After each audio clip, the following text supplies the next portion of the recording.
இந்த ஏன்னா அந்த படத்தினுடைய அந்த தலைப்பிலே பார்த்தீங்கன்னா இவங்க எல்லாருக்கும் சின்சியர் தேங்க்ஸ் டு அப்படின்ற அந்த வாசகம் எல்லாமே வரும். ஸோ அதில் பார்க்கும் பொழுது தமிழ்நாட்டில் எடுக்கப்பட்ட அந்த பெரியாரினுடைய திரைப்படம் அதனுடைய தமிழ் வெர்ஷன்ல வந்து as per the சென்சார் சர்டிஃபிகேட்ல என்ன டைட்டில் இருக்கும்னா பெரியார் அப்படின்னு தான் இருக்கும். தமிழ்நாட்டில் இந்த பெரியார் திரைப்படத்தினுடைய அந்த தலைப்பு வந்து என்னன்னு கேட்டீங்கன்னா பெரியார் அப்படின்னு தான் இருக்கும். சரிங்களா? அதனுடைய சென்சார் சர்டிஃபிகேட் நீங்க பார்க்கலாம்.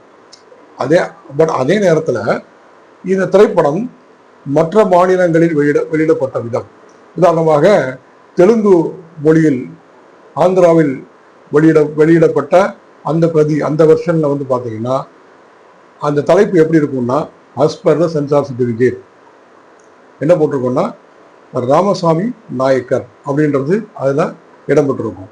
ராமசாமி நாயக்கர் அப்படின்றது.